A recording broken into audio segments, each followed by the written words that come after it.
Bismillahirrahmanirrahim. Assalamualaikum warahmatullahi wabarakatuh. Innal hamdalillah nahmaduhu wa nasta'inuhu wa nastaghfiruh wa na'udzu billahi min shururi anfusina wa min sayyiati a'malina. May yahdihillahu fala mudilla lahu wa may yudlil fala hadiya lahu. Asyhadu an la ilaha illallah wa asyhadu anna Muhammadan abduhu wa rasuluhu la nabiyya wa la rasula ba'dahu. Qala Allah Ta'ala fi kitabihil karim. A'udzu billahi minasyaitonir rajim. Ya ayyuhalladzina amanu taqullaha haqqa tuqatih wa la tamutunna illa wa antum muslimun. Allahumma arhamna bil Qur'an amma ba'du. Hadirin jemaah majelis taklim yang dirahmati oleh Allah, maka dalam kesempatan ini kita tingkatkan iman dan takwa kita kepada Allah Subhanahu wa taala. Salawat serta salam kita haturkan kepada Nabi kita Muhammad sallallahu alaihi wasallam. Bapak Ibu yang dirahmati oleh Allah, sebelumnya sudah saya sampaikan dosa besar laki-laki yang dayus, membiarkan istrinya melakukan maksiat, perbuatan serong atau maksiat-maksiat yang lain, itu termasuk dosa besar. Selanjutnya dosa besar yang ke-35, muhallil dan muhallal lahu. Muhallil itu dari kata halal. Muhallil itu orang yang menjadikan halal. Muhallal lahu itu berarti yang dijadikan halal untuk dirinya. Maksudnya apa toh? Ini pembahasannya tentang kaitan dengan di dalam Islam pernikahan itu memang harus didasari dengan syariat Islam, didasari dengan cinta. Namun bagaimanapun juga namanya pernikahan juga ada yang salah, harus terjadi perceraian di antara suami dan istri. Di dalam Islam perceraian itu diperbolehkan namun dibenci oleh Allah. Dibenci oleh Allah tapi dia tetap diperbolehkan, bukan berarti terus haram. Di dalam Islam itu diperbolehkan untuk cerai kalau memang sudah tidak bisa bersama, sudah tidak bisa gabung antara suami dengan istri, sudah beda visi dan misinya, maka bisa jadi terjadi perceraian di antara suami dengan istrinya. Terus gini, kaitan dengan perceraian dalam Islam itu ada masa iddah. Jadi ketika misalnya cerai itu kan mungkin pernah sebelumnya sudah saya sampaikan, kaitan dengan cerai itu nggak boleh cerai yang bid'ah. Cerai yang bid'ah itu apa? Habis ngumpuli terus bilang cerai. Habis ngumpuli terus setelah beberapa hari terus bilang cerai, nggak boleh. Ya, tapi baru penal dari cerai. Dan cerai yang benar itu setelah dipikirkan dengan matang.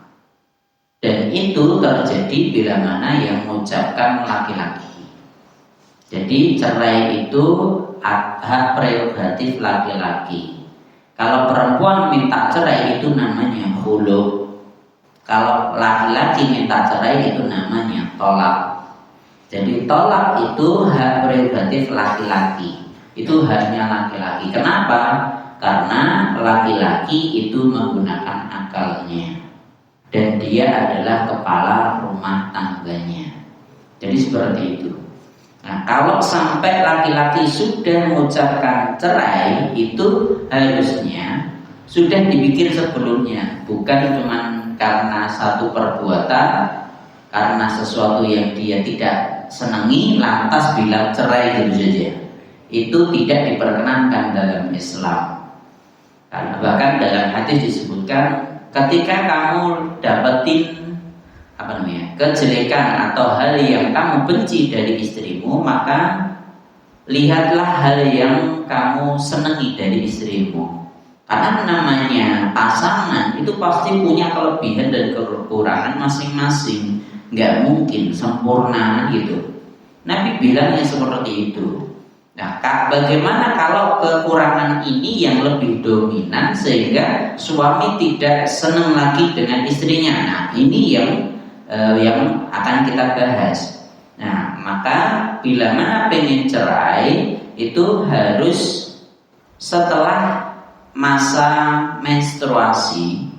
Jadi sebelumnya dia masih dalam keadaan suci, terus ditunggu sampai menstruasi. Setelah menstruasi baru boleh bilang cerai. Cerai yang benar itu seperti itu. Paham di sini ya? Ya, ketika terjadi perceraian seperti ini, selagi suami bilang cerai, maka cerai terjadi. Dan setelah itu dihitung masa iddahnya. Jadi 3 kali suci. Jadi ini suci tadi, suci lagi. Maaf, 3 kali. 3 kali menstruasi setelahnya sampai suci lagi. Jadi kan setelah menstruasi bilang cerai. Terus nunggu mens suci 3 kali 3 bulan berarti perkiraan seperti itu. Nah, itu masa iddah. Bila mana sebelum masa iddah kau pengen rujuk, pengen balik, ya udah balik. Tidak butuh akad nikah lagi. Nah, itu boleh dilakukan berapa kali? Boleh dilakukan maksimal 2 kali. Cerai balik. Kalau udah sampai balik 2 kali, berarti kesempatan untuk cerai itu cuma sekali saja. Setelah itu cerai terus selamanya. Udah tolak 3 berarti nggak boleh lagi nikahi wanita itu. Meskipun belum selesai masa iddah, itu nggak boleh balik lagi kalau sudah mengucapkan cerai ini sampai 3 kali. Sampai di sini bisa dipaham.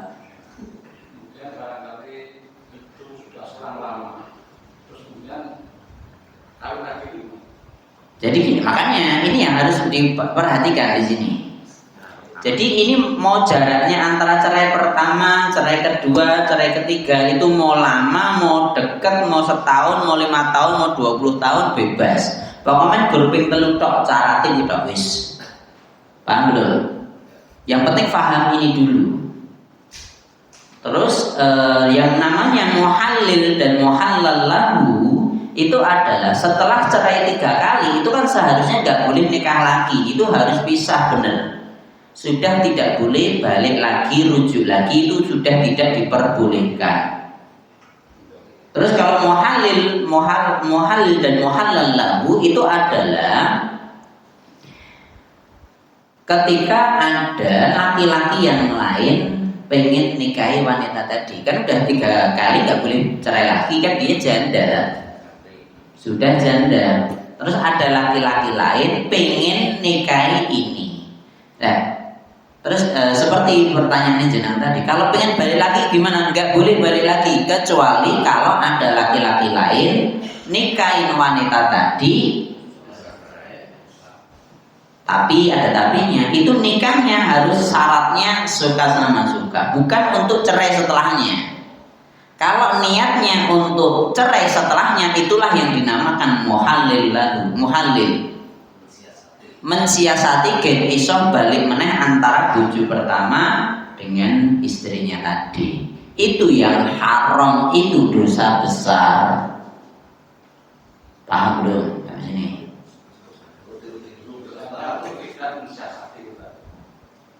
Pripun?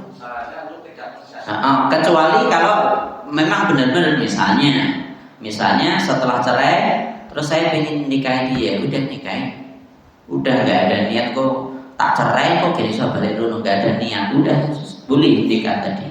Setelah itu kok ya nanya kita kan itu lagi misalnya setelah itu akhirnya cerai, udah cerai.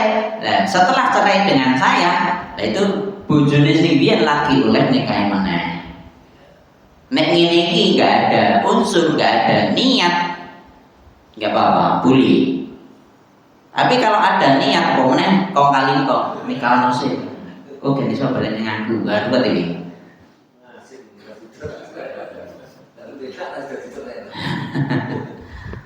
paham ya sampai sini? Itulah yang dinamakan muhalil dan muhalal lahu. Paham ya sampai sini? Ini dua-duanya haram. Mau muhalil itu kalau niatnya masa itu gue jadinya ini saya senang loh. Tak nikahin saya kan saya balik warna bongi. Aku ini sing lakon itu meskipun enggak enggak atas persetujuan suaminya sebelumnya, itu yang enggak boleh, haram. Saya ini dosa besar, melakukan dosa besar. Aku sakti, wah, kok anak ini, malah mikir wong liya ngapain? Paham ya sini? Ini muhalil, Dubur. Berlaku untuk laki-laki juga, Pak. Maksudnya? Kalau laki-lakinya yang cerai, nikah lagi. Enggak bisa. Laki-lakinya balik bujurnya, enggak bisa. Maksudnya bagaimana? Maksudnya itu yang nikah laki-lakinya. Yang nikah laki-lakinya. Matanya masih janda. Dibalik. Belum paham gitu. Pak Mufti juga belum paham. Pripun ceritanya? Itu suaminya. Nggih. Yang sedang yang nikah suaminya dulu. Jandanya syaratnya gini, syaratnya kalau itu cerainya baru sekali nggak apa-apa, boleh nikah lagi. Enggak, kalau 3 kali itu. Oh, nggak bisa. Harus yang perempuannya. Jadi nggak bisa. Ini harus perempuannya dinikahi laki-laki lain dulu, baru setelahnya dicerai tanpa ada kong kali kong. Terus dicerai, terus dinikah lagi, boleh. Paham ya ini? Garis bawah ini. Kalau di suami istri cerai, si laki-laki justru malah kawin lagi. Yang ini belum. Terus ini cerai, balik lagi lah. Kalau sebelumnya udah telak 3 nggak boleh balik. Harus mengalami ini dirapi dulu. Betul. Berarti kuncinya jandanya dulu kawin dulu. Jandanya harus nikah dulu. Terus akhirnya dicerai, baru boleh dinikahi lagi. Syaratnya seperti itu dan tidak ada kong kali kong. Kalau yang cerai pertama tadi talak 1, itu nanti balik lagi masih boleh. Itu nikah resmi lagi. Atau balik biasa. Makanya gini, saya tadi kan bilang ada masa iddah toh. Masa iddah 3 bulan tadi. Kalau sebelum 3 bulan kok balik, nggak perlu nikah lagi.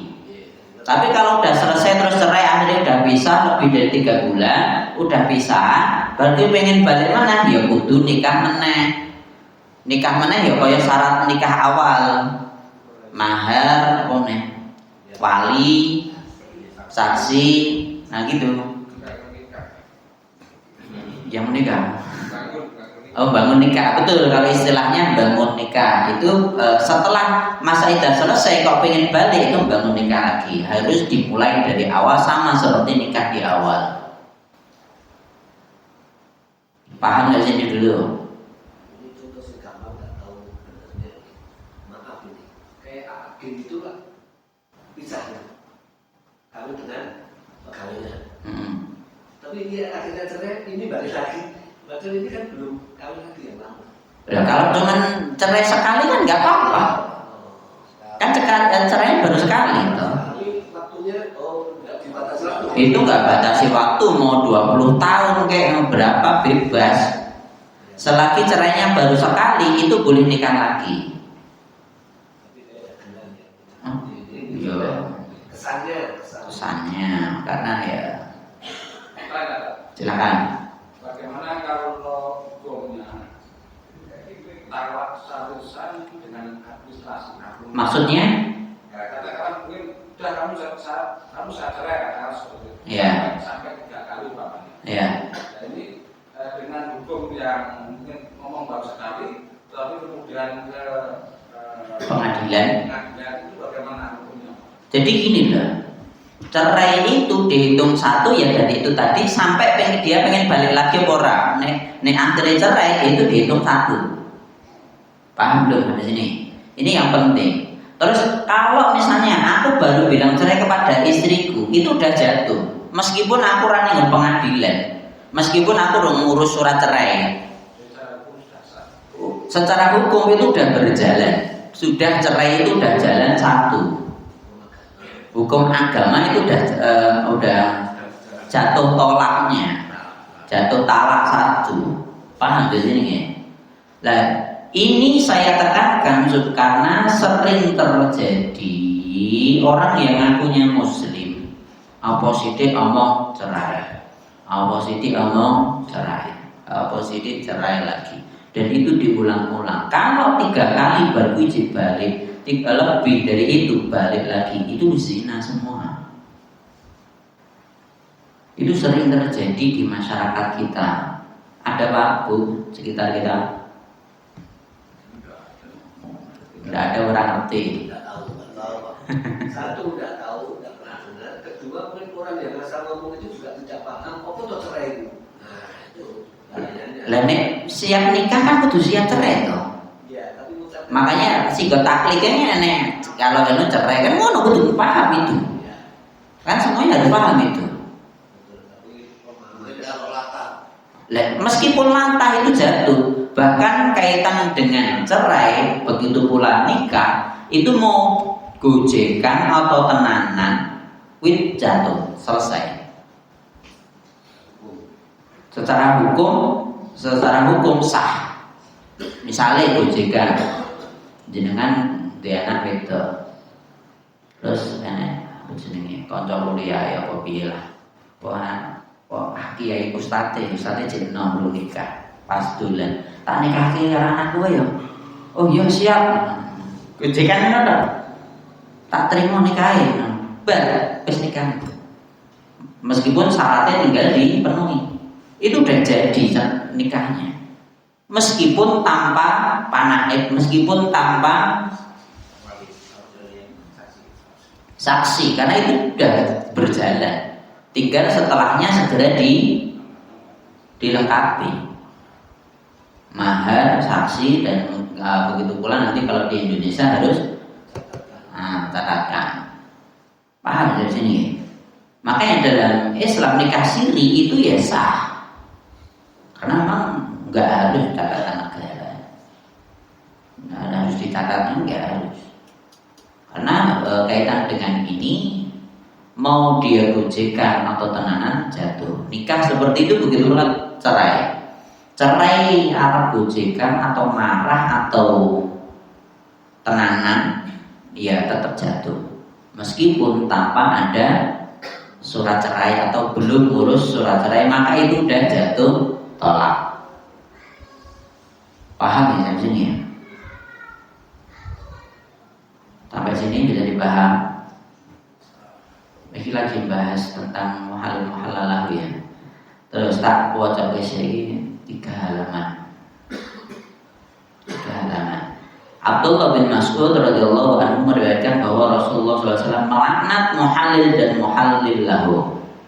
Jadi Allah laknat laki-laki yang pengen menghalalkan untuk suaminya yang pertama, begitu pula suami yang pertama yang pengen supaya ada laki-laki yang menghalalkan nikahi dulu supaya akhirnya halal. Itu dua-duanya dilaknat oleh Allah Subhanahu wa taala. Abdullah bin Abbas berkata Rasulullah SAW pernah ditanya tentang muhallil. Lalu beliau menjawab, jangan. Hendaknya pernikahan itu didasari oleh suatu keinginan dan bukan kepura-puraan. Ini yang penting digarisbawahi, Nabi sabdanya gitu. Jangan pula ia merupakan pelecehan terhadap kitab Allah. Nek ngono kuwi kan ngakali kan ngono. Itu melecehkan aturan Allah. Sampai dia merasakan lezatnya persetubuhan, karena nikah kan untuk persetubuhan ini itu. Paham ya sini? Karena memang karena nikah ya, karena nikah ya pengen seperti itu, namanya suami istri. Paham ya sini ya? Jadi nikah harus beneran, bukan untuk yang seperti ini. Muhallil atau muhallillah, muhallallah. Uqbah bin Amr meriwayatkan Rasulullah SAW bersabda, maukah kalian aku beritahukan tentang taisil muta'ar, kambing hutan pinjaman? Para sahabat menjawab, tentu ya Rasulullah. Beliau melanjutkan, yaitu seorang muhallil. Allah melaknat muhallil dan muhallillahu. Allah laknat keduanya. ya, hanya sekedar pinjaman gongo ngakali ngolong, itu dilaknat oleh Allah Subhanahu wa taala. Seorang laki-laki bertanya kepada Ibnu Umar, bagaimana pendapat Anda jika saya menikahi seorang wanita untuk menjadikannya halal bagi suaminya terdahulu? Iki aku niat dhewe aku mesake ngono misale ya. Bercerai baino ya uripe tentang landung ora iso kerja misale ya. Aku mesake tak nikahi tapi gambar kuwi bojone bali ning bojone biyen ngono. Sedangkan sang suami tidak menyuruh saya untuk menikahinya dan tidak mengetahuinya. Kalau seperti ini bagaimana? Ibnu Umar menjawab, jangan, kecuali jika kamu menikahinya atas dasar suka. Jika wanita itu menarik hatimu, kamu bisa mempertahankannya, dan jika tidak, kamu bisa menceraikannya. Jadi maksudnya ya wis, kalau pengen nikah ya pengen nikah tenanan, orang tinggal dolanan gimana. Kami menganggap perbuatan seperti itu pada masa Rasulullah SAW sebagai perbuatan zina. Kenapa dikatakan zina? Yaitu sama seperti mut'ah tadi. Mut'ah itu kan nikah untuk waktu tertentu. Ya tak nikahi tapi ya berarti tak cerai. Wis niat cerai sih kan lho. Kawin kontrak betul kan? Pengen nikahi tapi pengen nyerai, wis pengen nyerai itu jelas. Itu sama seperti zina. Beberapa asar dari para sahabat dan tabi'in diantaranya seperti yang diriwayatkan oleh Ibnu Munzir dari Umar bin Khattab radhiyallahu anhu, dia berkata, tidaklah dihadapkan kepadaku seorang muhalil dan muhalil lahu melainkan akan aku rajam keduanya. Jadi karena kaitan dengan zina tadi, dua-duanya zina pengennya. Umar juga pernah ditanya tentang hukum tahlil menghalalkan wanita untuk suaminya. Dia menjawab itu adalah zina. Abdullah bin Syarif al-Amiri berkata, saya mendengar Ibnu Umar ditanya tentang seorang laki-laki yang telah menceraikan anak perempuan pamannya. Kemudian dia merasa menyesal dan ingin kembali padanya. Maka ada laki-laki lain yang ingin menikahinya supaya bisa menjadi halal untuknya. Ibnu Umar menjawab, keduanya berzina, sekalipun keduanya hidup bersama selama 20 tahun atau lebih. Maksudnya piye sing iki lho sing bojo kedua mau baru wis nikah 20 tahun. Tapi baru nyerai ben iso bojone biyen balik neh. Lah iki meskipun udah nikah selama 20 tahun tapi kalau sejak awal pengennya itu supaya balik ning bojone awal, itu yang namanya muhalil. Meskipun keduanya hidup bersama selama 20 tahun atau lebih. Apabila dia mengetahui bahwa ia berkehendak menghalalkan wanita itu buat suami sebelumnya, itulah yang diharamkan oleh Allah dengan perintah dari suami pertama atau tanpa perintah suami yang pertama.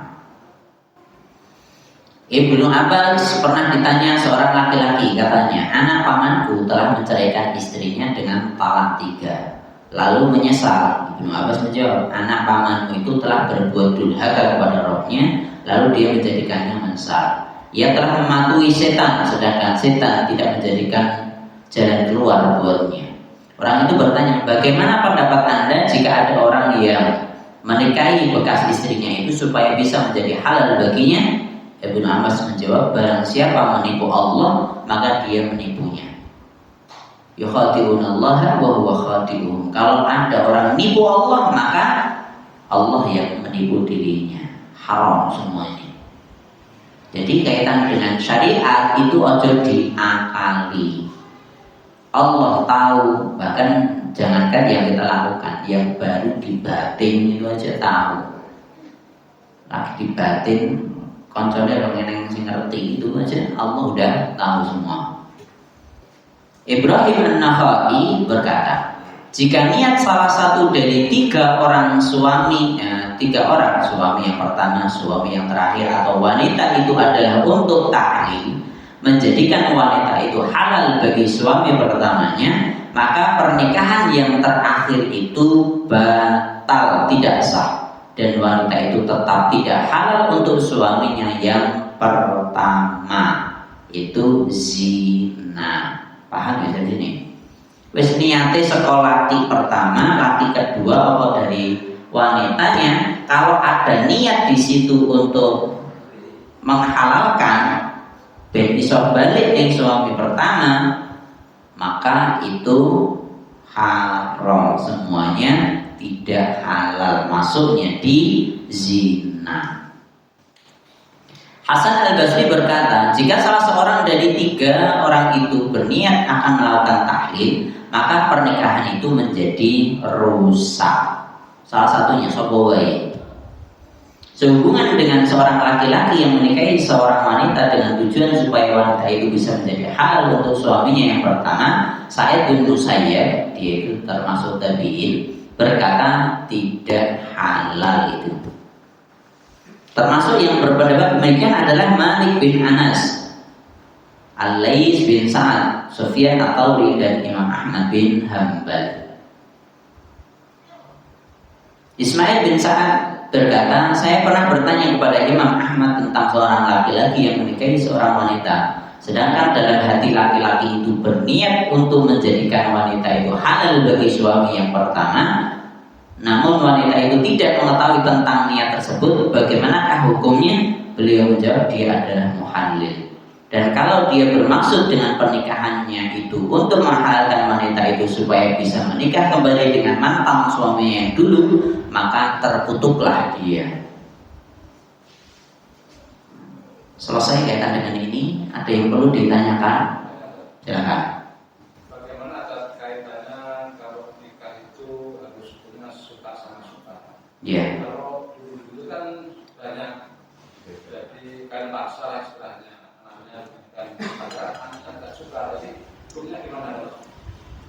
Selagi syaratnya itu terpenuhi sah. Karena gini, kaitan dengan gadis itu kewajiban bapak kewajiban orang tua untuk menikahkan dia. Paham belum? Kewajibannya seperti itu. Menikahkan intinya ya entah carikan jodoh atau intinya kewajiban dia itu sampai anaknya ini nikah. Paham dari sini? Itu kewajibannya. Kecuali kalau anaknya perempuan itu janda, kalau janda bebas. Setelah itu ya dia mau nikah lagi atau tidak itu urusan dia. Orang tua sudah tidak wajib untuk mencarikan pasangan untuk dia. Paham ya dari sini? Nah, terus bagaimana kalau nikah dipaksa? Kalau nggak suka ya kembali lagi gini. Kalau memang bapaknya lebih tahu tentang calonnya, ini udah, maka dia yang akan terjadi. Karena banyak kali wanita itu ya tadi dia udah terpikir terbesit dalam pikirannya nikah susah, nikah itu dan seterusnya. Meskipun itu tidak baik, maksudnya tidak disarankan, tapi kalau terjadi seperti itu bagaimana? Ya sah, tetap sah karena itu kewajiban bapaknya untuk nikahkan dia. Tapi wis umur semene ditakoni kan biyen randang, ya wis akhirnya diperlakukan seperti itu, yaitu kewajiban orang tua.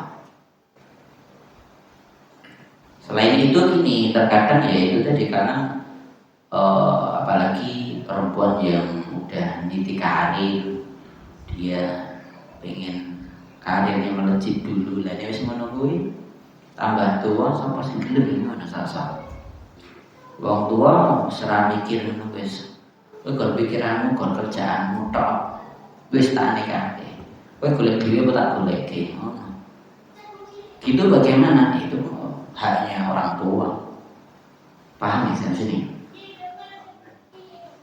Kecuali menjerumuskan bapake kaya Siti Nurbaya sing dipaksa ya. Siti Nurbaya bener ya? Siti Nurbaya lagi sing rusak AE kuwi. Jadi kalau hukum normal boleh itu sah. Tapi kalau kaya Siti Nurbaya itu mau pakai sing kurang ajar kakek ngutang, akhirnya diberikan kepada yang ngutangi, pada udah tua dan seterusnya. Seperti itu ya yang salah bapaknya kalau seperti itu. Paham ya ini? Kalau ada unsur penipuannya gimana, Pak? Contohnya? Ya, mungkin sekarang sedang marah itu seorang ada lagi yang akan memberikan mahar tidak miliar. Contoh seperti itu gimana, Pak? Dari sisi hukum sah nggak itu, Pak?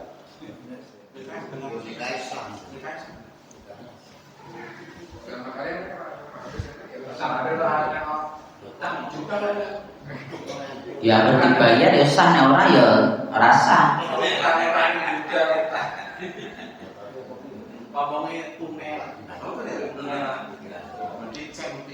Cek cek tipuan. Kalau bohong seperti itu yang salah yang bohong udah selesai. Lah sah apa ora ya tergantung dia akhirnya menyelesaikan tugasnya atau enggak, itu aja. Misalnya enek bener uang segitu atau tidak, kan gitu saja. Bahkan nikah itu kan boleh mahar apa namanya, dicicil ya oleh, utang ya oleh, utang ya oleh. Iya.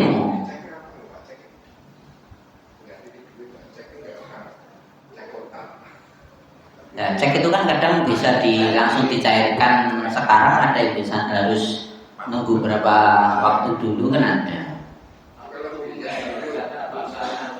Tentunya kan kertasnya, lah isi nih. Oh iya, nek cek langsung nih. Iya, berarti ngapusi.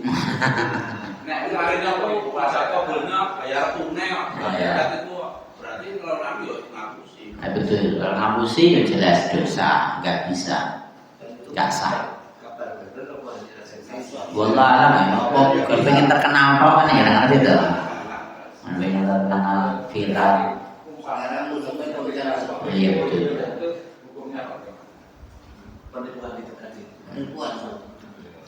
Makanya ini untuk di media sosial sekarang, kan banyak orang yang cuma hanya sekedar cari konten sensasi, itu banyak sekali melakukan hal-hal yang bohong, bahkan di luar nalar, bahkan ya pokoknya yang penting menarik biar FYP jadinya, biar nanti banyak yang nonton, akhirnya dapat duit dari situ. Kalau itu didasari dengan bohong, didasari dengan penipuan, didasari dengan hal-hal yang tidak benar, tidak sah, tidak sesuai dengan syariat, ya semuanya hasilnya haram. Jadi seperti itu. Makanya kita bermedia sosial pun juga harus hati-hati, harus tahu syariat dengan benar. Jangan hanya sekedar nyari konten saja atau nipu orang lain kan bisa untuk konten, ngeprank, itu kan sering terjadi di media sosial, banyak prank-prankan seperti itu, mendolimi orang lain, membohongi orang lain, banyak sekali supaya bikin orang lain ketawa dan lain sebagainya. Seperti itu, ya udah jelas itu di sana dosa semua. Na'udzubillah, na'udzubillah. Jadi minta tegasan sedikit terkait dengan tadi. Bagaimana kalau sekarang media itu kan jadi banyak yang mencari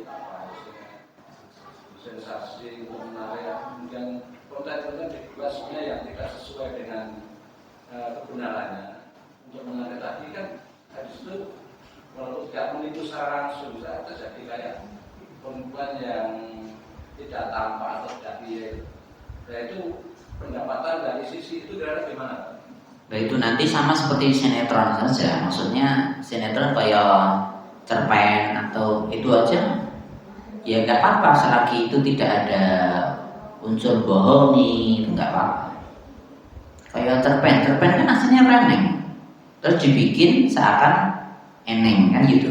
Begitu pula video, aslinya orang ngono, tapi dibikin seperti itu.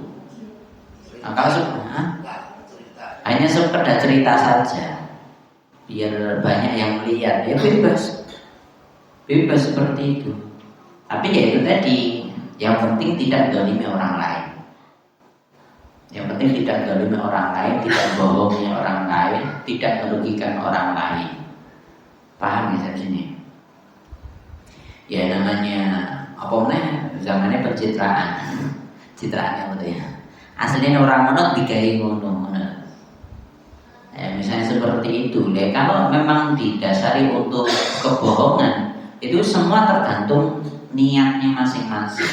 Untuk bohong atau untuk hanya sekedar konten, hanya untuk sekedar bikin video hiburan, atau mungkin bisa jadi misalnya latihan Quran, kan ada juga ngajari sholat yang bener. Aslinya rasolat syuting ini mau software yang bener ngene lah misalnya. Kan aslinya rasolat gue, bohong enggak. Itu kan untuk ngajari orang lain ini yang bener, ini yang salah. Tutorial misalnya seperti itu. Ketika jadi makmum bagaimana, ketika jadi imam bagaimana, itu kan boleh, bebas. Ya selagi niatnya untuk apa udah selesai. Semua makanya kembali ke hadis yang paling utama, innamal a'malu binniyat. Semua amal itu tergantung niatnya yang melakukan tadi. Ya, selain itu terkadang ini kalau kembali ke sini ya, yang perlu saya sampaikan juga. Tadi kan masih bahas tentang banyak orang yang mudah mengucapkan cerai. Itu bisa jadi karena ya aslinya anyel, kelakuannya ngono terus, baliknya terus, cerai, minta cerai. Tapi ya akhirnya balik meneh. Lah ngopo? Warisane kono akeh. Lah sugih. Dan seterusnya. Lebih-lebih ketika laki-laki itu penghasilannya tidak lebih besar dibandingkan perempuan, atau warisannya lebih gede sing duwe nggone wedoke. Terus lanange ngono kuwi naudzubillah. Lanangane ya kurang ajar ngono. Ya jane ngerti bojone melakukan seperti itu. Marah, minta cerai, tapi ya balik meneh, masa tak cerai ya. Tak cerai aku ya itu apa-apa. Misalnya. Kan iki ya semua dari sono, bisa jadi dia kan pewaris, saya perintis misalnya. Tadi cuma perintis, cuma ngikut numpang hidup di sini. Numpang hidup saja. Tapi aslinya ngerti bojone iki elek, diandani angel. Ya akhirnya dayus tadi masuknya orang-orang seperti ini kan masuk di bab sebelumnya tadi. Dayus itu yang membiarkan istri melakukan perbuatan jelek, entah sero atau maksiat apapun. Dan akhirnya tidak ada nanti amar ma'ruf nahi munkar di situ. Istrinya yang dia merasa punya duit, punya warisan dari orang tua dan lain sebagainya, itu ya dia semena-mena, sehingga dia tidak mau dinasihati. Itu sering terjadi. Makanya jangan sampai dunia ini menjadi penghalang kita untuk melakukan amar ma'ruf nahi munkar. Ini yang penting sebagai laki-laki. Makanya seringkali diperintahkan, dihasum untuk ketika nikah itu yang sekufu itu di situ. Kalau sekufu itu nggak ada tendensi apapun. Sekufu itu selevel. Kalau ekonomi ya ekonomi podo-podo menengahi, misalnya. Orang saya siji ngisor ya siji dhuwur, susah kan. Bisa ya. Lah itu tadi bisa jadi sing wedok ya kelakuane elek, lanange arep minta cerai. Lah aku ngene ngopo? Aku ra digawe ya. Cerai amangan. Akhirnya kan mikirnya ngono. Wis manut wae akhirnya dia jadi dayus tadi. membiarkan istrinya melakukan maksiat, dibiarkan saja. Istrinya tidak taat sama suami juga dibiarkan saja. Meskipun ngopak tak perayai. Bisa kerja ya. Ya itu makanya dunia ini ya jangan sampai membuat kita jauh dari Allah. Ini yang penting di situ, dan tentunya ini nggak semudah yang kita bayangkan. Dan harus punya prinsip. Entah laki, terutama laki-laki harus punya prinsip yang jelas, yang tegas. Cukup sampai sini, ada yang perlu dibahas lagi? Monggo ibu-ibu.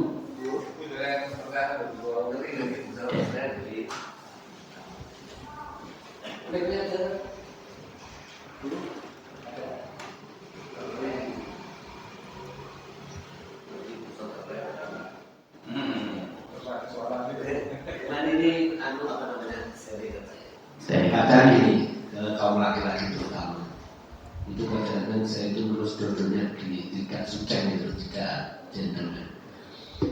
Teman saya itu nikah, akhirnya yang laki-laki juga teman ini dapat lagi, sudah nggak negas yang pertama, 2 kali atau 3 kali gitu. Sakit dari siapa sampai ya arahnya ke stroke atau kembali ke yang tumbuh. Wah itu saya tak tahu nenek itu. Saya belak-belak gitu kan, semuanya kenal gitu. Itu saya yang harus jaga di situ. Sudah berani ke sana-sana, meninggal yang tua, begitu sakit dan kembali. Di sini banget gitu lah. Itu ini fakta. Nggak ada diri. Terima kasih.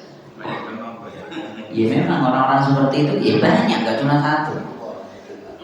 Ya, dan nakal rasa bodoh mana gitu nyeli. Nakal sebodoh dia nikah meneh, apa nikah meneh ya sebodoh bebas. Nah, 2 atau 3 bebas, sebodoh bener.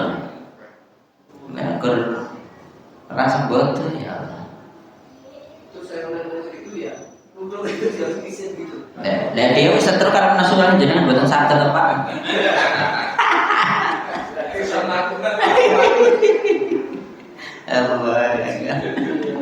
Astagfirullahaladzim. Nah makanya benar ayatnya itu qawamun 'ala nisa'i, karena harus tegas tanggung jawab. Itu kan tugasnya laki-laki semuanya.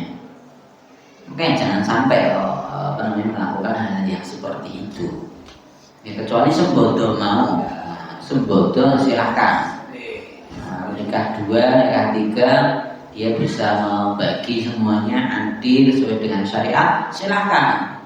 Tapi kalau tidak, ngapain?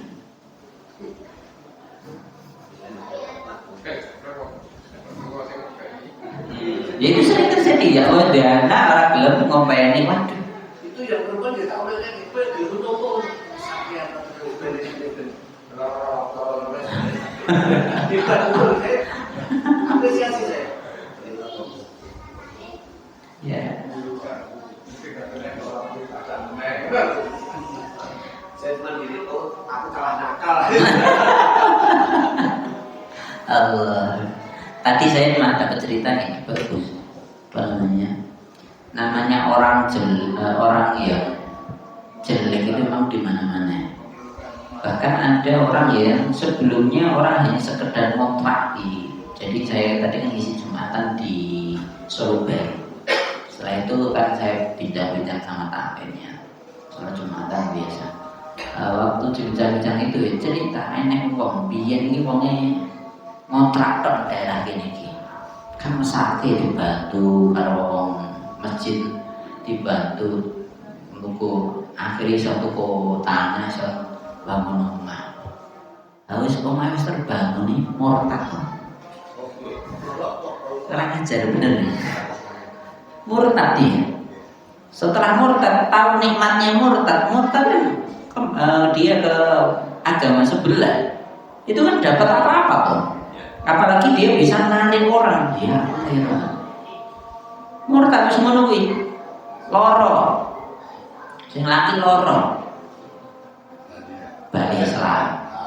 Saya iki mau makan ini.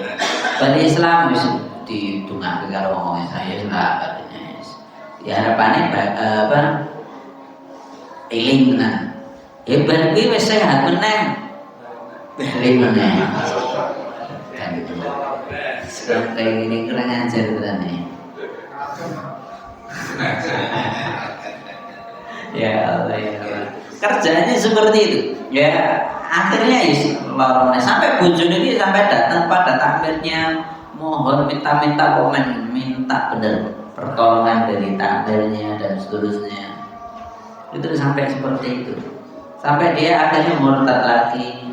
Meninggal pas wis loro-loro dan loro parah.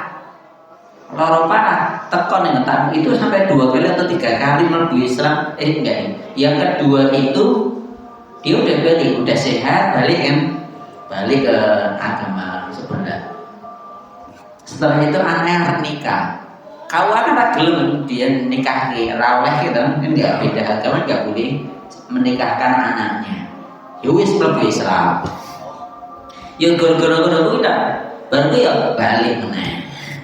Ya Allah, sampai akhirnya saat ikhlas wis ora iso ngopo-ngopo. Bojone sampai tekan takmire kon dongake ya wegah. Ya anggere balik Islam ya ora mungkin tak dongake. Hah? Dongake bablas. Orang jelas. Jadi bahkan dimintai untuk nyolatin. Bahkan dia udah sholat. Kon dongake pas mati, ya wegah ngapain kalau dia enggak muslim kok kan gitu. Akhirnya meninggal dalam keadaan seperti itu. Ya wis diurusi dengan sesuai dengan agama sebelah, wis dibiarkan. Bojone ku ya minta-minta kan apa ngene wong biasanya nyasin kene yasinan kayak ya ngapain yasinan wong ora sholat kan gitu kan. Ya Allah maaf dan saya enggak pernah datang ke situ. Dia meninggal ya tak netok baru ke acara-acara di sana gagas. Ya Allah ya Rahman ada orang seperti itu.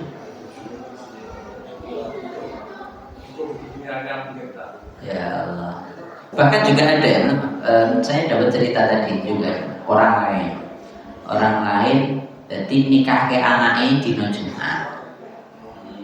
Nikah ke anaknya jadi akad esok biasa toh. Terus nikahani untuk resepsian itu undangannya jam berapa Pak? Jam 11 orang aja tenan. Dino Jumat jam 11 undangannya. Kurang ajar tenan. Ketika suratnya di antar ke takmirnya tadi wis diwanti-wanti iki undangannya Allah lho iki lho. Kowe nyanyi undangannya Allah kowe. Kurang ajar bener. Diwanti-wanti ganti jamnya. Karena takmirnya ini kan biasa cerah pasrah matu dan lain sebagainya gitu. Kalau mau wis diwanti-wanti, aku saya teko jam 2. Wis ngono ta wis. Dan benar jam 11 undangan tetap disebar jam 11. Ya jam 11 ya udah saya teko lah. Ya Allah. Dan nantang Allah bener nih. Dan bisanya pun juga datang sampai sana jam 2 lagi bener. Bener jam 2 baru di pasar nanti dan seterusnya. Dan betul setelah itu karena dia nantang Allah hidupnya nggak lama. Hidupnya nggak sampai 1 tahun dia meninggal. Baru ganti tahun selanjutnya istrinya meninggal. Kurang ajar Allah dia. Langsung diambil sama Allah Subhanahu wa taala. Maka dari itu kaitan dengan syariat jangan main-main. Ini bukan untuk mainan sendagurauan. Sampai saya tanya, kok milih jam kok jam 11 kan narik iki ta biasanya. Ya Allah ya. Wis nanggo apa jenenge hitungan-hitungan Jawa ngono kae ya Allah ki opo. Nanggo iki percaya wae ngono. Ini Jawa ya enggak. Saksi itu enggak ada Jawa-Jawa. Itu logika. Nek tanggalnya kan jarang sekali orang nikah di hari Jumat nggak ada tuh, jarang sekali. Nah itu kenapa kalau diambil itu cuma dapat keterangannya ya karena hari Jumat itu anu Jawane tanggalan mau.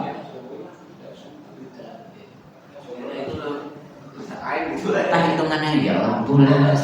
Ya Allah, ini disorong ini. Jangan disore, dan itu dikicil. Makanya kami sedang sosialisasikan jadi kalau nikah itu bukan nikah itu jam 8, jam 11 sudah selesai. Iya, bagus ya. Iya. Baru dengerin kita saya. Ya, jadi kalau nantang Allah, jangankan nantang Allah udah. Nantang sama manusia yang hampir kurang kuat mereka kalah ya. Nantang Allah adalah Allah punya segalanya. Nah, salah satu nantang Allah yang lain itu riba, wis titik ngono. Kalau kamu nggak mau tobat dari riba itu nantang Allah juga, wis titik nono uripmu ngenes semua ya. Kan Allah ini. Nantang Allah ya jangan harap menang. Udah selesai. Nah cukup ya. Saya kira cukup. Intinya dosa besar apapun itu kita harus hindari. Aqulu qawli hadza wa astaghfirullah li wa lakum walhamdulillahirabbil alamin. Assalamualaikum warahmatullahi wabarakatuh.